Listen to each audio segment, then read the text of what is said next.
1700 años antes del nacimiento de Cristo, en una tierra lejana, una dinastía de crueles reyes reinó sobre un pueblo llamado Shang. Las leyendas hablan de bárbaros sacrificios, miles de matanzas por decreto real.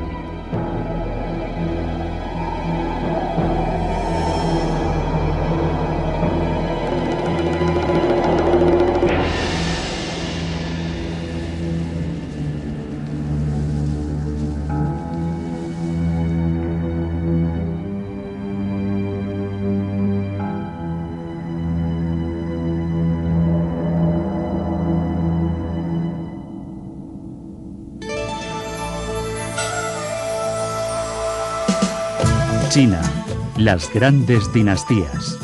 Primera parte.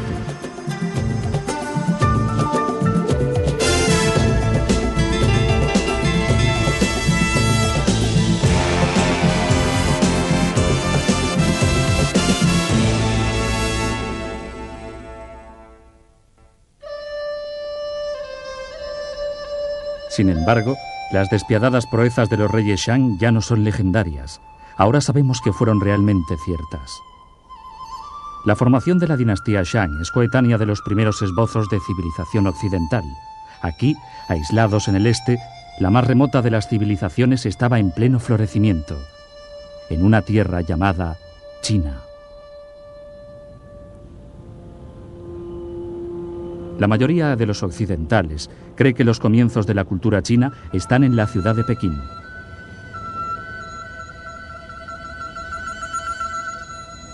Aquí, dentro de los muros de la ciudad prohibida, el destino de innumerables campesinos fue decidido por una serie de todopoderosos emperadores.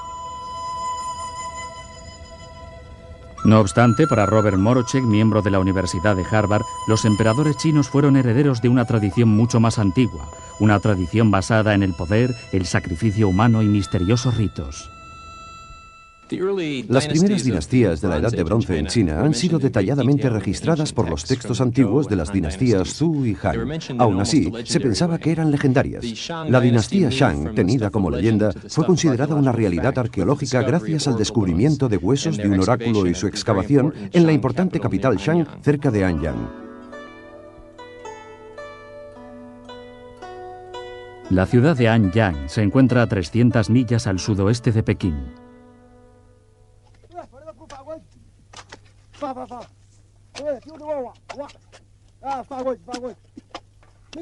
Aquí, en 1928, los arqueólogos chinos hicieron un extraordinario hallazgo.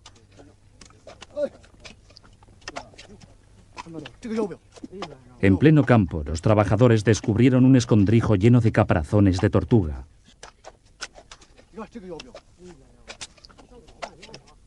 Los caparazones estaban recubiertos de misteriosas inscripciones, extrañas profecías escritas en antiguos caracteres chinos.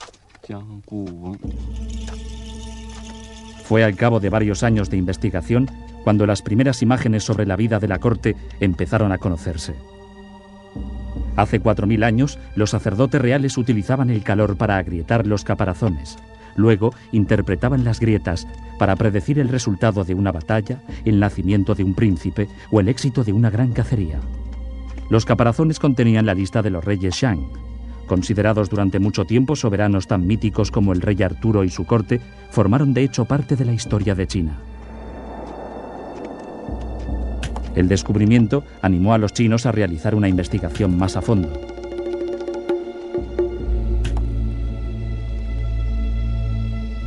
Este fue el asombroso resultado.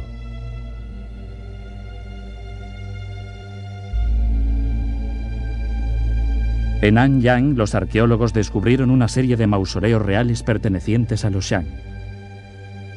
En rampas que conducían a las tumbas, grupos de esqueletos sin cabeza dispuestos a modo de bienvenida recibían a los excavadores.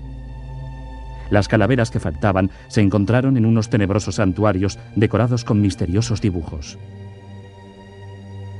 Unos 1300 años antes de Cristo, los reyes Shang edificaron un imperio sobre la base de sacrificios humanos. Para la religión Shang era esencial la creencia de que debían ofrecer sacrificios a los dioses y los espíritus ancestrales. Esto fue el origen de su sabiduría. Para alcanzar esa sabiduría era necesario ofrecer sacrificios a los antepasados. Los sacrificios incluían ofrendas de carne y ofrendas de vino. De ahí se explica la cantidad de recipientes de bronce para los rituales que hemos encontrado.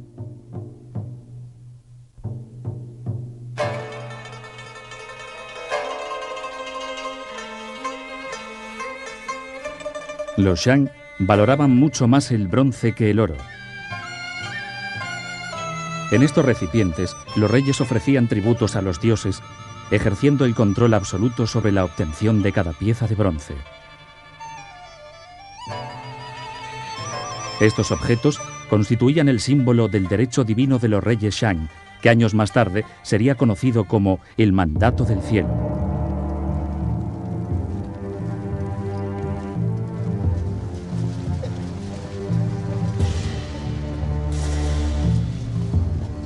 Los Shang emplearon una tecnología sofisticada para perfeccionar lo más sagrado de su artesanía.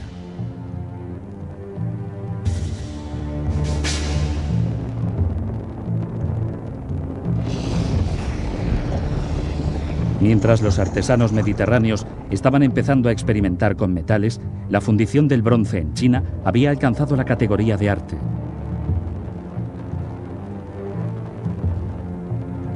De unos moldes de arcilla envueltos en tierra surgieron objetos exquisitamente decorados.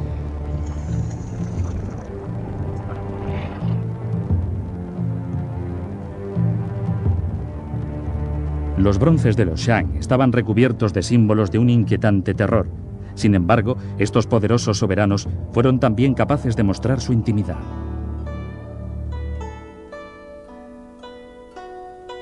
Wu Ding fue un rey Shang durante el siglo XIII a.C. Muchos de sus éxitos, tanto militares como políticos, fueron atribuidos a su mujer favorita, Fu Hao.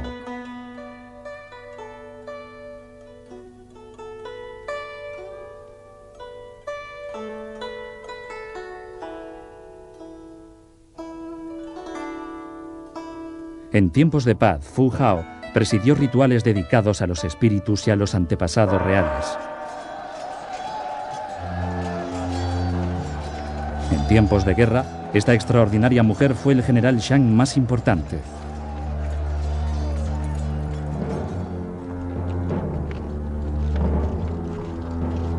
Dirigió un ejército de 13.000 guerreros en una batalla contra dos clanes enemigos, derrotando a ambos con victorias rotundas.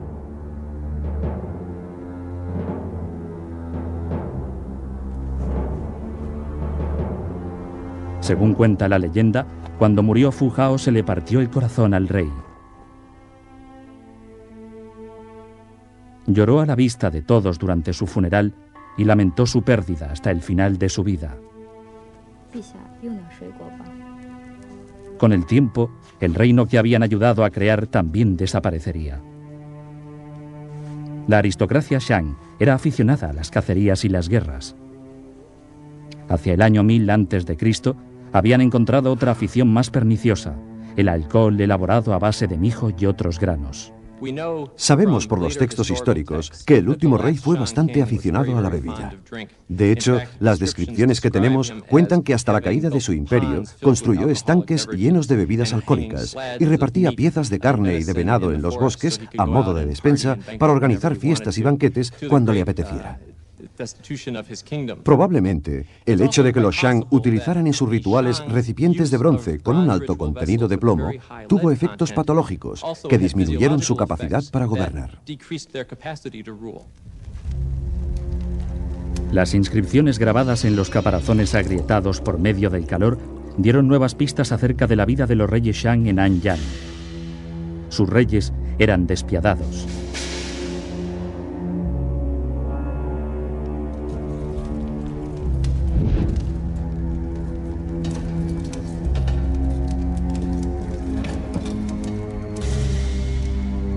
De uno de ellos, Di Xin, se cuenta que inventó torturas horribles. Una de ellas consistía en verter carbón al rojo vivo en un cilindro hueco de grandes dimensiones donde las víctimas perecían quemadas. Tanto si estos relatos son reales o ficticios, nunca lo sabremos.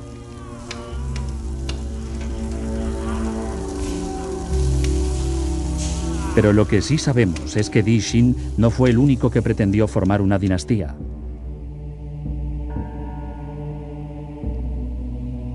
En un yacimiento llamado Sanxingdui se descubrió una cultura rival, un pueblo que competía con los Shang por alcanzar el mandato del cielo.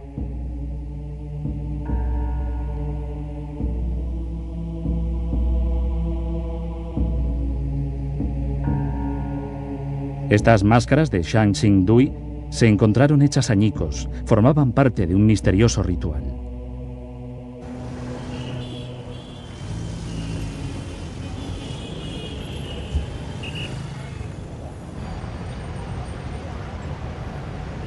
Las máscaras se reconstruyeron en el Instituto de Arqueología de la ciudad de Chengdu.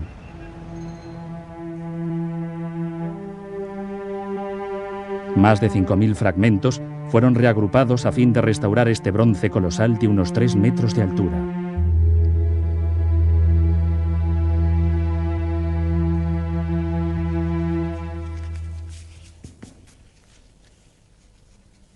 La conservacionista señora Zhang Wanli estaba asombrada de que unas esculturas tan lujosamente decoradas fueran intencionadamente destruidas por sus creadores. Cuando dibujé la estatua, pensé en muchas cosas. Sentía curiosidad por saber por qué había existido una estatua tan impresionante hacía tantos años. Sentía también lo misterioso de todas sus máscaras y conjuntos. Cuanto más dibujaba, más tenía la sensación de estar leyendo un libro de historia, pero sin palabras.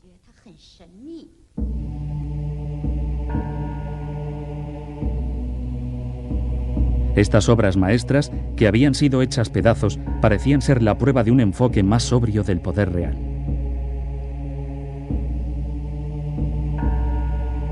Mientras los Shang decapitaban a sus súbditos como muestra de su fuerza y autoridad, los soberanos de Sanxingdui preservaban en cambio a su pueblo decapitando estatuas.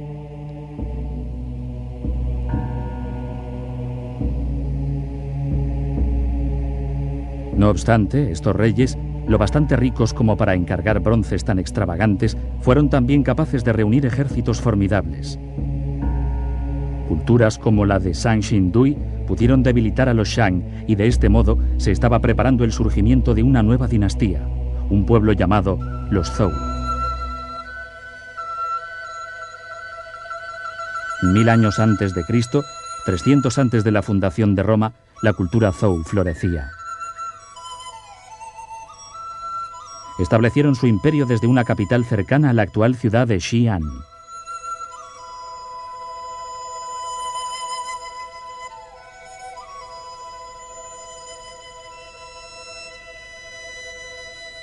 Aquí, el gran rey Wu aseguró su dinastía con la creación del primer sistema de administración de justicia para el pueblo llano. Este bronce Zhou explica detalladamente un pleito antiguo y el castigo que se aplicó. La inscripción es descifrada por el Dr. Han Wei en el Museo de Historia de Shanxi. Hubo un hombre acusado de calumnias contra su amo. El juez ordenó que su crimen se escribiera en su rostro con una tinta especial. Pero la sentencia fue conmutada a cambio de pagar 500 monedas de bronce y 500 latigazos.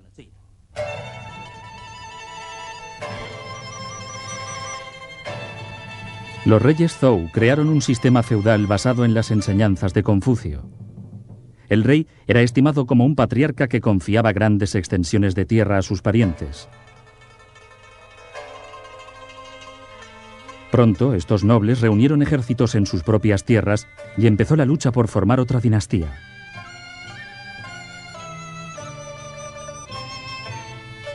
Estallaron feroces combates. Estados pequeños fueron absorbidos por poderes regionales mayores. Los últimos siglos de conflictos, desde el año 481 al 221 a.C., son conocidos como el período de la guerra entre los estados, una época en la que los 7 estados principales lucharon por conseguir la supremacía. Se crearon ejércitos reclutando miles de campesinos. se destinaron recursos ingentes para el entrenamiento de los nuevos reclutas y se desarrollaron nuevas armas. Se inventó la ballesta 13 siglos antes de que apareciera en Europa. Esta arma china estaba provista de un gatillo sofisticado.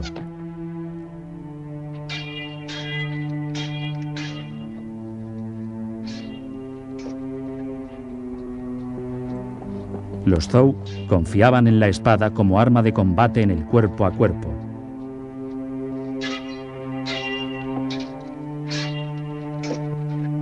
Pero cuando todo les falló, recurrieron a la guerra psicológica.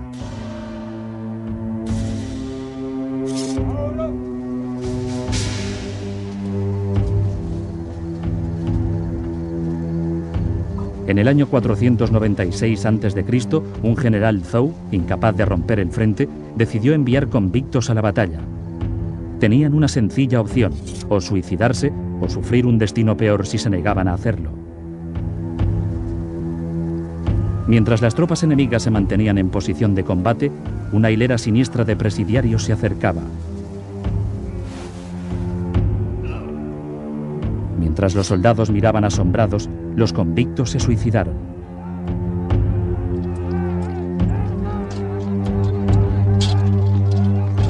Con esta maniobra de diversión, las tropas del general pudieron batir a sus aturdidos enemigos.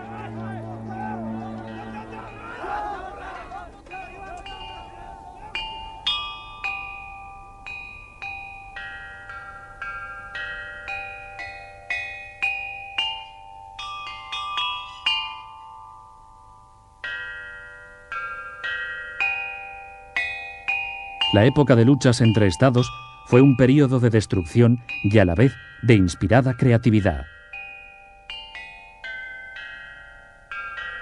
Del botín conseguido, los soberanos encargaron bronces magníficos, incluyendo campanas para sus ceremonias.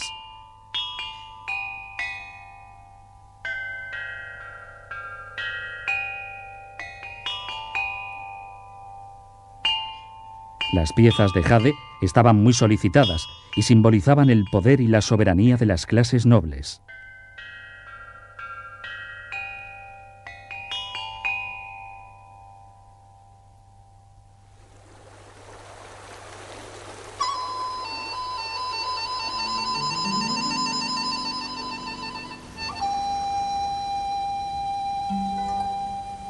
De todos los estados en guerra, el reino Qin fue el que dispuso de más recursos. Desarrollaron a gran escala la agricultura junto a una poderosa fuerza militar.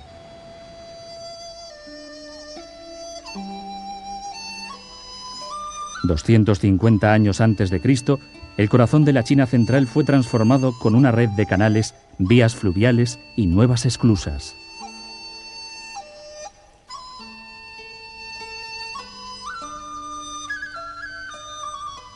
El río Min fue desviado a la cuenca del Chengdu, convirtiendo en tierra fértil una zona del tamaño de Connecticut.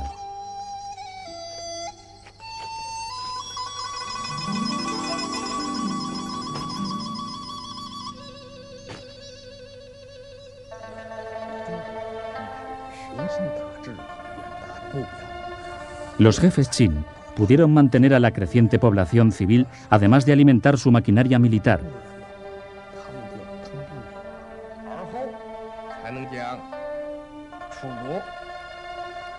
En las postrimerías del siglo III a.C., los ministros Qin convencieron a un joven príncipe de que podría conquistar los estados rivales de China.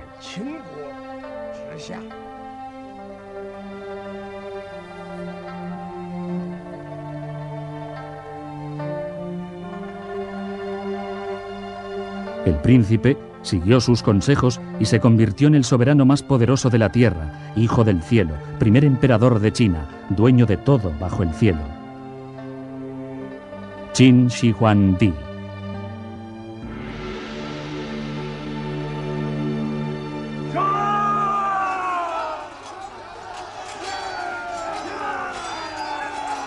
Con 500.000 de soldados y en varias campañas salvajes, el ejército Qin venció a todos sus rivales. Bajo el sistema Qin, Incluso el más humilde súbdito podía alcanzar un rango social superior según el número de cabezas cortadas en combate. En una sola batalla capturaron a 450.000 soldados enemigos. Todos fueron decapitados por los guerreros Qin, ansiosos por mejorar su posición social. Se estima que Qin acabó con 2/3 de la población enemiga.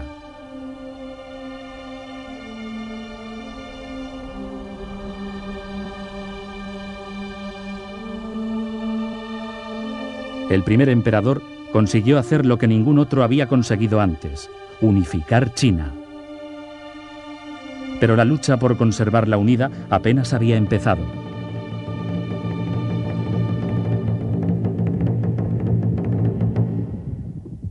Lejos, al norte, en lo que hoy es Mongolia, los guerreros nómadas atacaban las poblaciones Qin situadas a lo largo de la frontera. El primer emperador respondió con un ejército de 200.000 prisioneros y 100.000 soldados. Su misión, construir una barrera única en el mundo: la Gran Muralla China.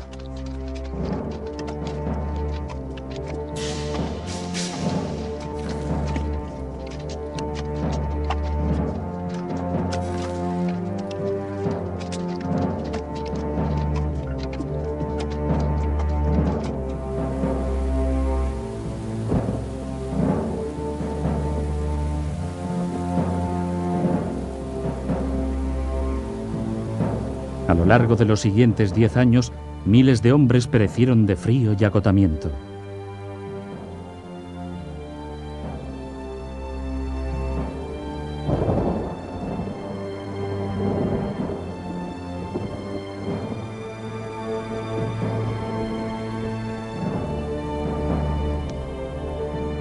Sus cuerpos, rotos y mutilados, sirvieron de relleno de la Gran Muralla.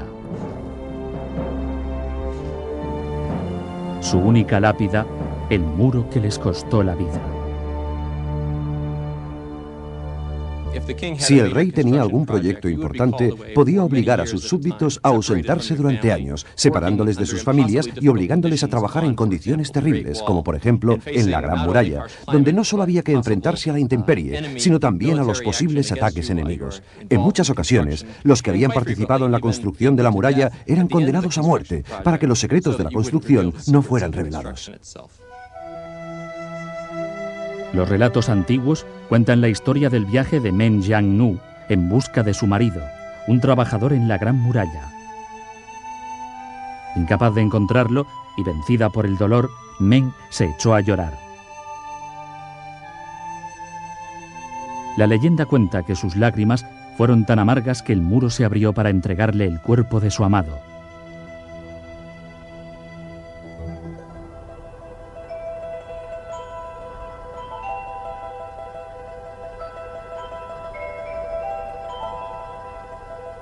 La Gran Muralla de China era un monumento al poder dinástico. Se extiende desde los desiertos más bajos hasta alturas de más de 6.000 pies. Nuevos tramos de muro fueron añadidos a las barreras construidas por dinastías anteriores, creando una maravilla que se extiende a lo largo de 2.600 millas, incluso visible para un astronauta desde el espacio. La Gran Muralla sirvió de aviso a los forasteros de que por fin China estaba unificada. Con el objetivo de asegurar su poder desde dentro, Qin realizó purgas contra sus enemigos políticos. El viejo sistema feudal basado en la nobleza de los terratenientes fue eliminado y sus ejércitos privados desmantelados. Cuando Qin se convirtió en emperador, abolió la nobleza y se estableció un sistema estatal concentrando el poder en un gobierno central. Los estados no tenían ninguna independencia militar ni capacidad financiera. Qin no quiso seguir el mismo camino que había llevado al ocaso a la dinastía Zhou. Qin consolidó China con 5.000 millas de carreteras y aplicó un programa estricto de reglamentaciones. Así, hasta el ancho de los ejes de las ruedas estaba fijado. Los viajeros tuvieron que llevar pasaportes consigo.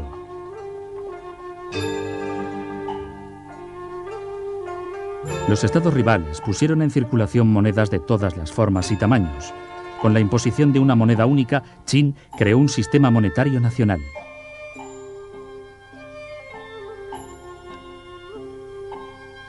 El lenguaje escrito también fue uniformizado, lo que permitió que los edictos reales corriesen con facilidad hasta los lugares más recónditos del reino.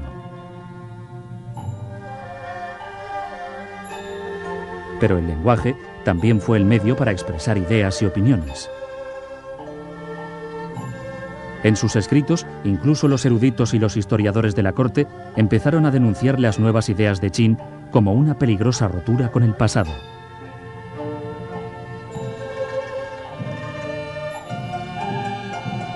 Li Si, el gran consejero de Qin, observó una vez que los roedores bien alimentados que vivían en los silos reales eran más agresivos que los callejeros.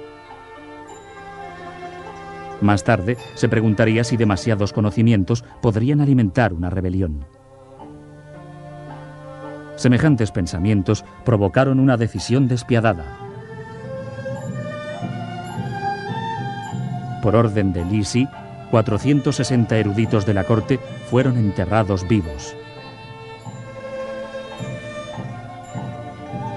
Grandes colecciones de relatos, poemas y pensamientos fueron destruidos. La civilización que aportó al mundo el papel y la imprenta realizó también la primera quema de libros. Sin embargo, el descontento hacia Qin se intensificó. Después de 3 intentos de asesinato, Qin vivió en un retiro altamente vigilado. El primer emperador de China se obsesionó por encontrar una pócima mágica que le preservara de la muerte.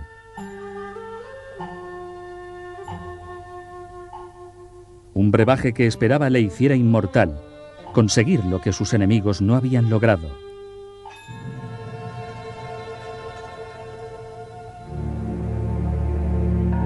Qin murió en el año 210 a.C.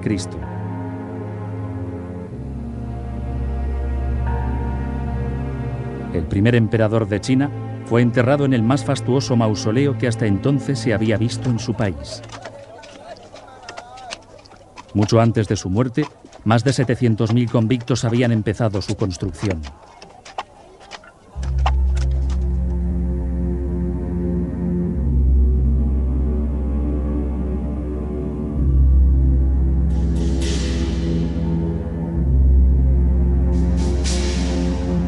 Se dice que su tumba estaba adornada con piedras preciosas que representaban al sol, la luna y las estrellas del firmamento chino.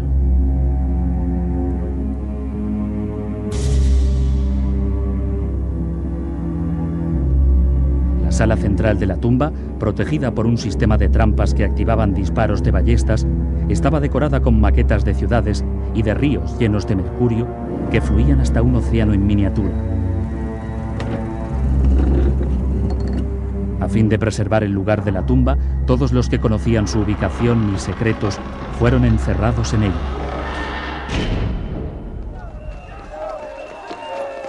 A la muerte de Qin siguieron 15 años de caos.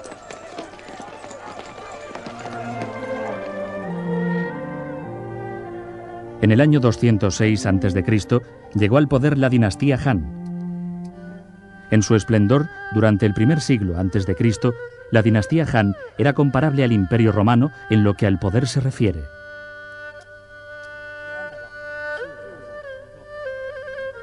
Wu Di, su quinto emperador, sabía que ni siquiera la Gran Muralla podría proteger su reino para siempre. Los invasores nómadas del norte constituían una amenaza constante. Wu Di creía que la clave para la dinastía no era la guerra, sino la diplomacia. Su arma secreta era un consejero y diplomático llamado Zhang Qian.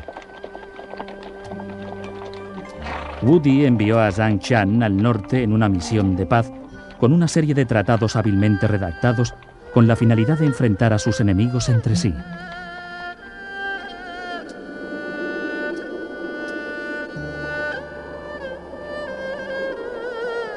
A medio camino de su misión, Zhang Qian fue capturado y el emperador le dio por muerto.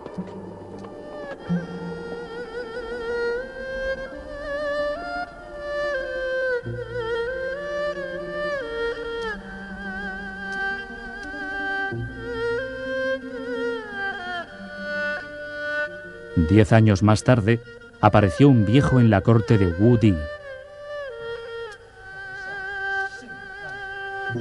Zhang Qian, el fiel diplomático, había sobrevivido.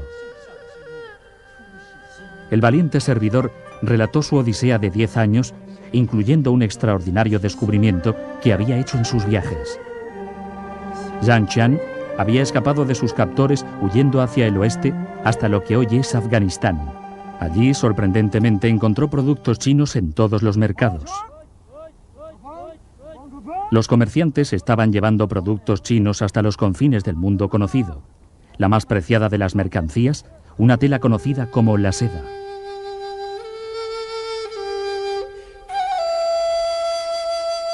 Wu Di escuchaba incrédulo mientras Zhang Qian relataba cómo las mercancías se transportaban mediante una red de caminos precarios, una red llamada la Ruta de la Seda. Atravesando la China, cruzando Persia hasta el Mediterráneo, la ruta comercial cubría unas 4.000 millas. En las calles de la Roma imperial se comerciaba con fardos de la mejor seda china.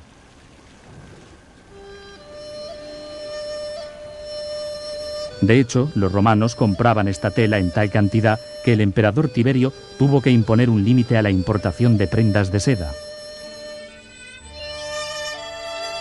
En China, las prendas de seda estaban de moda entre los oficiales que habían hecho su fortuna durante la dinastía Han.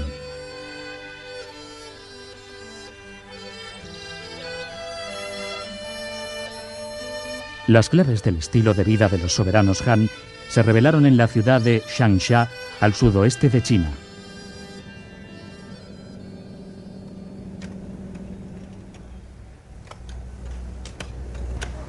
En 1971, unos trabajadores que cavaban un refugio antiaéreo descubrieron que el subsuelo olía a gas.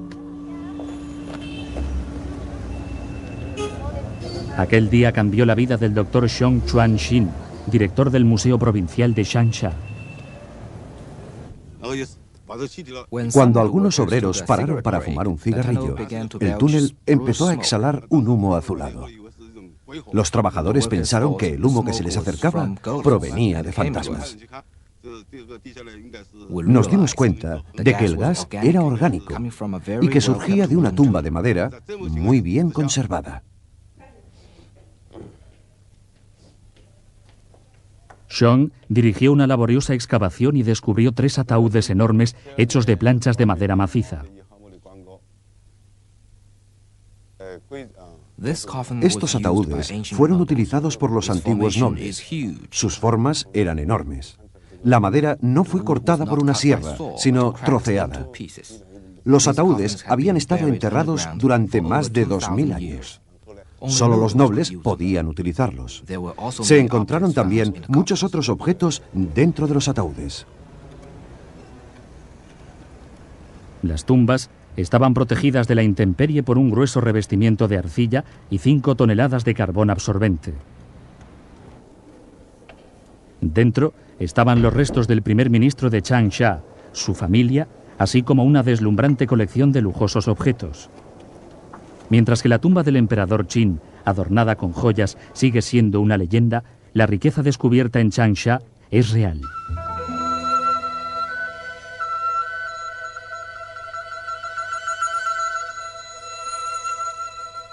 Más de 100 piezas de elegante y ligera seda fueron halladas en perfectas condiciones. Este vestido transparente pesa unas 2 onzas, testamento de la incomparable artesanía Han. La seda constituía también el material que usaban los dibujantes de los mapas imperiales. En este mapa se encuentra el dibujo detallado del curso de un río local, y es 300 años anterior al primer mapa conocido en Occidente.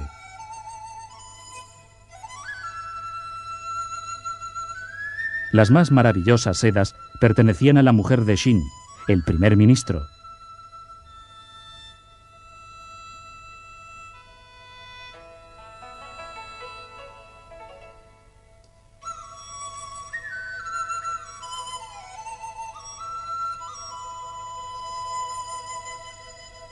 En un tejido de seda se aprecia una semejanza con la señora Shin.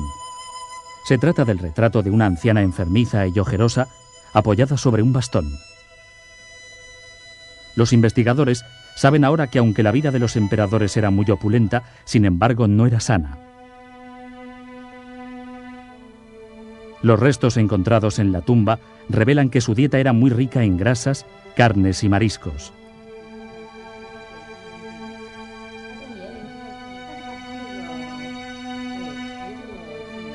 La reliquia más preciada de la tumba, la propia señora Shin, mostrando claramente qué clase de vida llevaban los más privilegiados.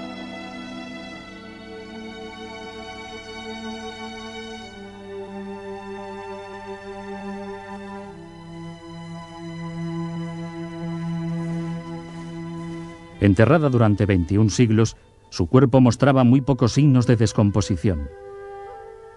Su piel, muy cuidada en vida, todavía estaba suave y flexible.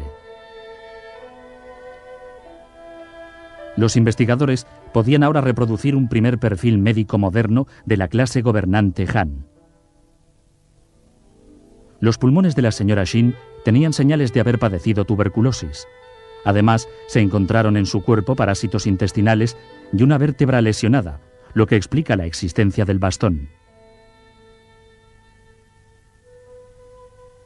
Pero lo que realmente mató a la señora Shin, y sin duda a muchos de sus contemporáneos, fue una dolencia muy común hoy en día.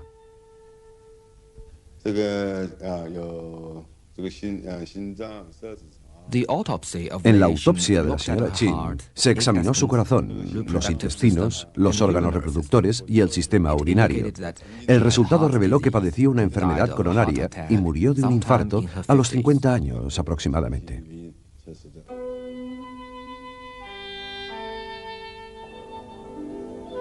Los tesoros hallados en Changsha revelan la riqueza de la nobleza Han. Sin embargo, la fortuna del primer ministro parece insignificante comparada con la inmensa riqueza de los emperadores chinos.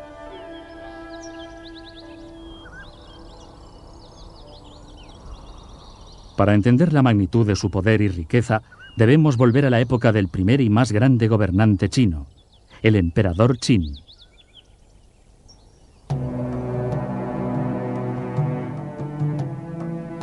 Con el fin de proteger su tumba, Qin estableció la mayor guardia personal que el mundo había conocido.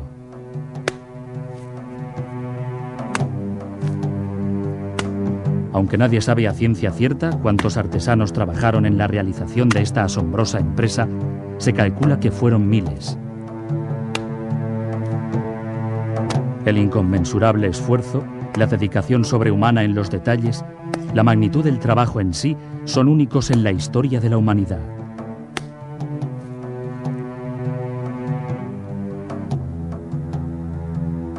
Bajo órdenes secretas, una cadena de súbditos y artesanos trabajaron durante décadas creando una escolta para el emperador en su ascensión al cielo.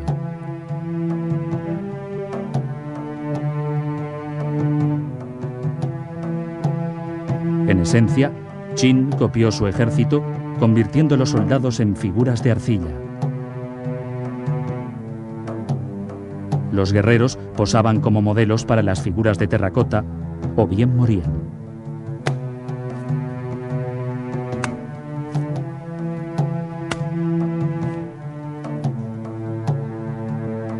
Pero este gran ejército, concebido a su imagen y semejanza, estaba destinado a la derrota.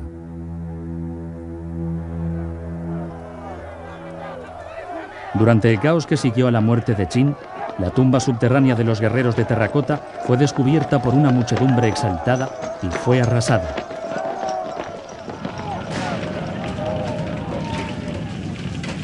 Las vigas del techo cedieron, enterrando a los soldados, al parecer para siempre.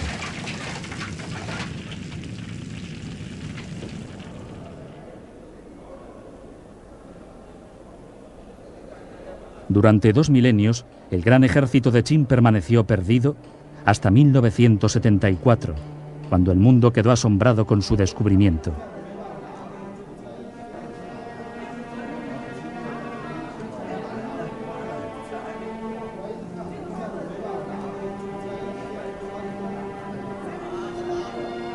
Un grupo de trabajadores en los alrededores de la ciudad de Shan tropezó con la escolta celestial de Qin.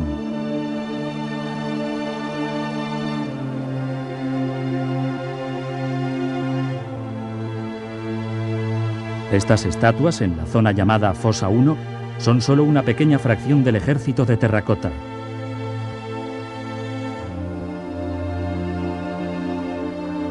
Se calcula que todavía quedan miles de soldados escondidos bajo tierra.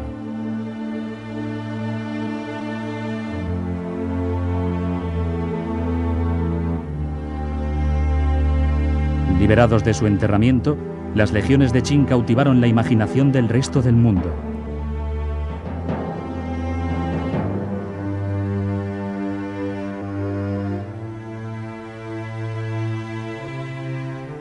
El doctor Yuan Chongyi es el director del museo dedicado a los guerreros terracota.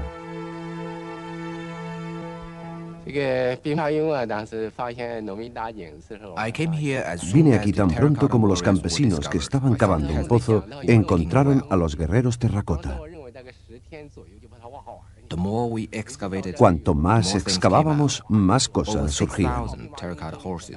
Más de 6.000 caballos y jinetes fueron localizados en la fosa. Nos reunimos algunos y bebimos para celebrar nuestra euforia.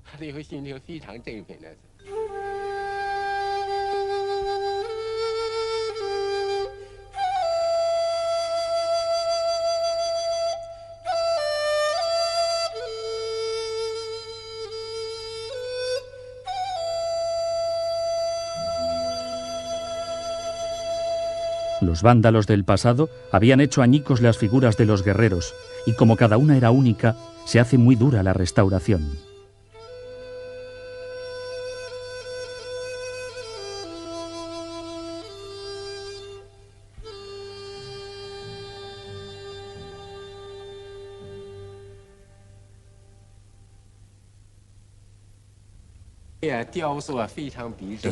Las esculturas son muy realistas. Se aprecia con detalle el cabello peinado hacia atrás, recogido con una trenza pequeña sobre la cabeza. A los antiguos chinos les preocupaba mucho su cabello. Según la ley, si se producía una pelea a espadas y a un soldado le cortaban la coleta, el atacante podía sufrir penas de cárcel de muchos años.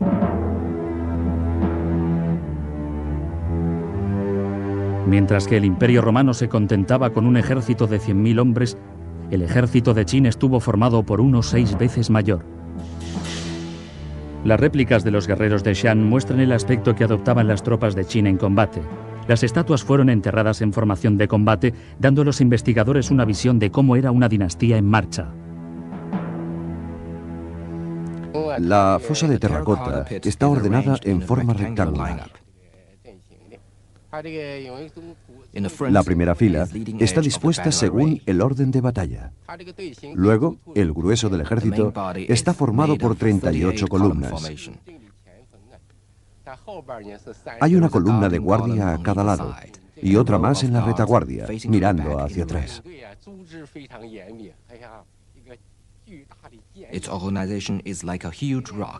La organización recuerda una piedra gigantesca. Cuando los guerreros de Qin atacaban, el enemigo quedaba hecho pedazos. Entre la arcilla se rescataron 10.000 modelos de armas. La tecnología láser confirmó que los artesanos Qin utilizaron láminas de cromo para prevenir la corrosión en la superficie de esta espada. Hoy, su hoja sigue estando tan afilada que solo se puede manejar con guantes protectores. Aquellos soldados que esgrimían las espadas de Qin permanecieron en posición de descanso, ocultos del mundo, mientras pasaban 2000 años de historia.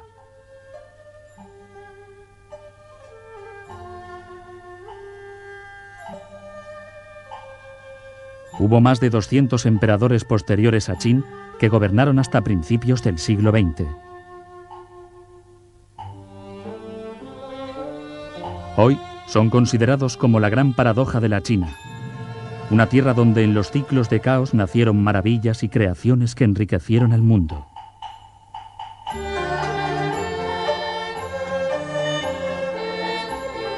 Bajo el mandato de Qin, los campesinos mejoraron los cultivos de arroz y mijo, cultivos que hoy en día son el sustento de más de la mitad de la población mundial.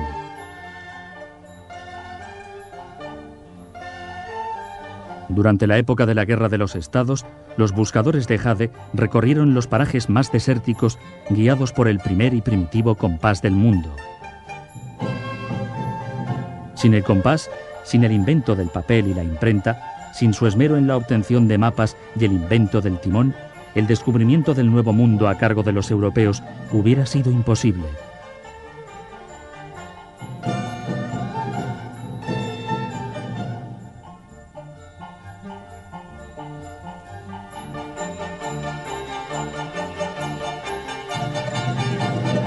Al final, el reinado de los gobernantes imperiales terminaría aquí, en la ciudad prohibida, en los albores de nuestro siglo. En 1908, a la edad de 3 años, Pu Yi se convirtió en el último emperador. 3 años después fue destronado y China pasó a ser una república.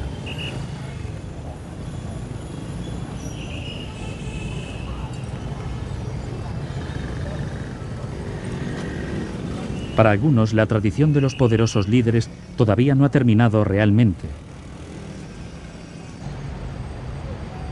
asegurando que el siglo próximo conocerá nuevas incertidumbres.